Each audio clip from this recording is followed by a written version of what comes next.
start off this video telling you a little bit about my grandma. Her name was Annie Lagatha, and she was one of my heroes. She's just a beautiful lady, and she knew how to make do. I guess growing up in the Great Depression, you did that. Well, my grandma passed away when I was 17 years old, and I always have good memories of my grandma making us corned beef gravy after we'd stayed the night with her. So today, I'm going to make her gravy. Let me show you how to do it. Gravy is a pretty basic recipe. That doesn't mean it's easy. Sometimes when you're first making it, it can get burnt easy. You can make it too thick or too thin. It is something that takes practice, but if you don't get it right the first few times, don't give up. It will be better as you go on, I promise. Just keep trying. Okay, so you do need some kind of fat. Normally I use butter, but today I'm using bacon drippings. And in my pan I have 6 tablespoons of bacon drippings. Now, the good rule of thumb is, however much fat you use, that's also how much flour you need to use. So to my bacon drippings, I'm going to add 5 tablespoons of flour.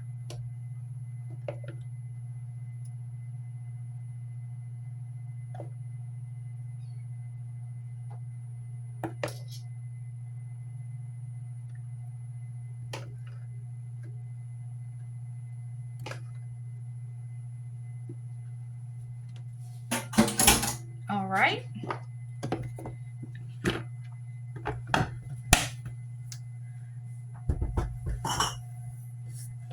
We're going to let our bacon grease melt, and we're going to cook our flour for just a few minutes. This is called a roux, flour and fat mixed together. It smells good already.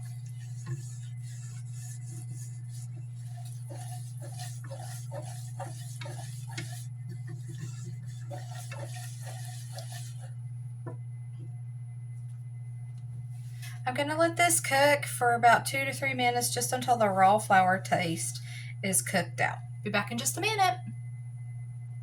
Okay, now you can see that my flour is brown. It's about where I want it. It's almost burnt. But now I'm going to start adding milk, a little at a time. You can see how that flour just absorbs the milk very quickly.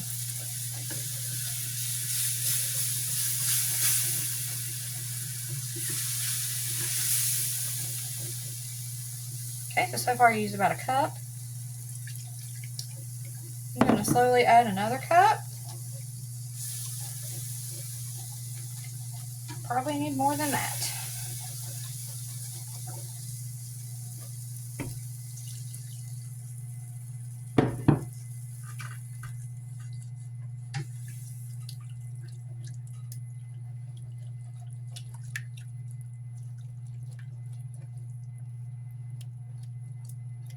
Now we're working on getting out the lumps,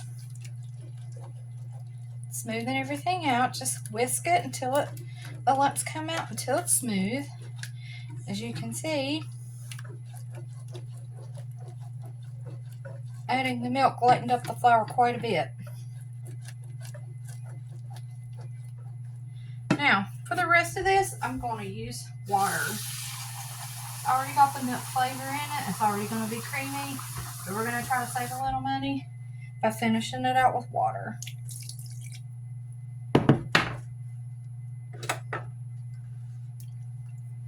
This is just to get the thinness that we want and to make sure that all the lumps are out. We want it to be smooth. Still too thick.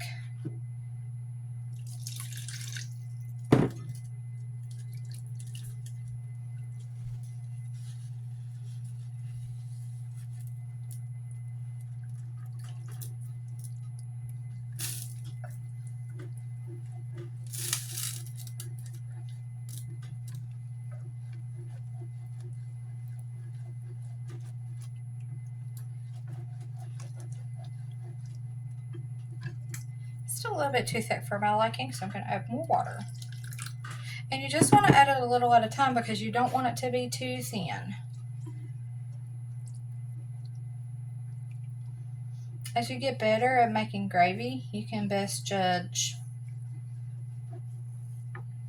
how thick or thin it needs to be, but that is totally you and your family's preference.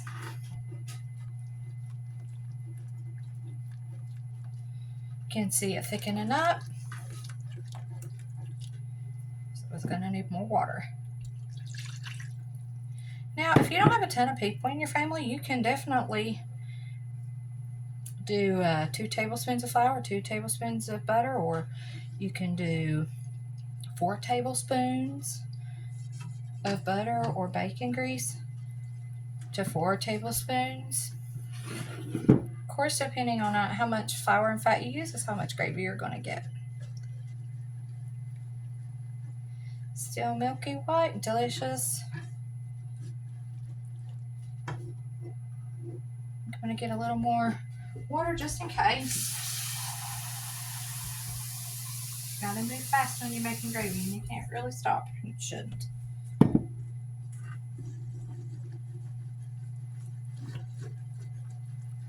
Okay. I think I'm going to thin it up just another little too.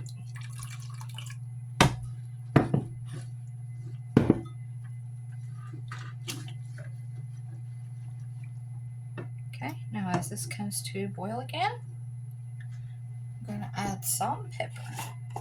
You do not need a lot of salt because your corned beef is going to have a lot of salt in it, so you're not going to need a ton of salt. But I like a generous amount of pepper in my gravy.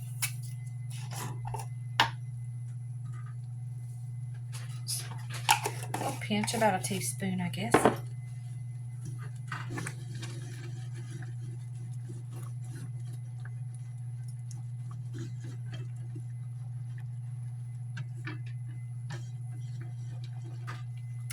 Now, give it just a little taste. Make sure it tastes good.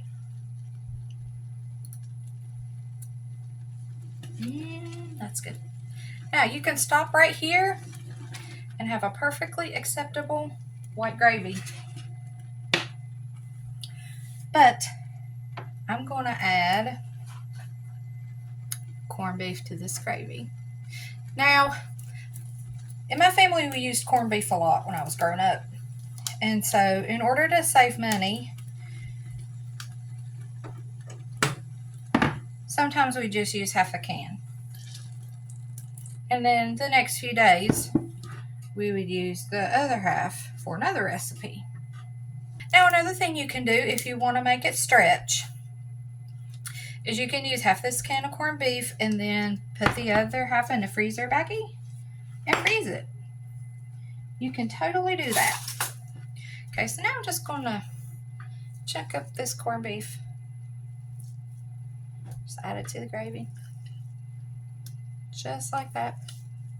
And be very careful because the edges of this can are sharp. Just like every other can.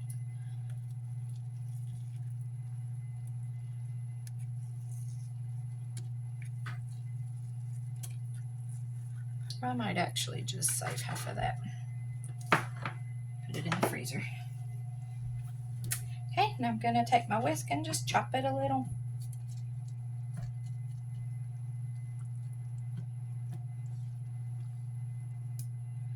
And since your corned beef is already canned, it's already cooked.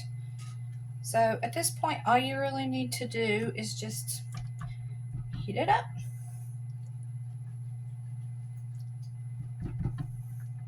You don't have to add water to your gravy. I just do that to save a little. Okay, we're just going to let that come back. You can see the little bits of corned beef in there. Yummy. We're going to let that come back to a boil. And then we're going to show you what it looks like on the plate. Well, now our biscuits are finished, our gravy is finished, and we're going to see what it looks like on the plate. Here's a biscuit. gravy. I like it nice and thin. But as it cools, it will thicken up.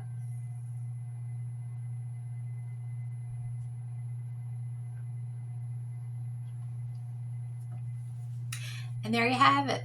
Corned beef gravy, just like Grandma used to make. Thank you for watching my video today. I hope you like it. Make sure you like, share, and subscribe. Have a great day.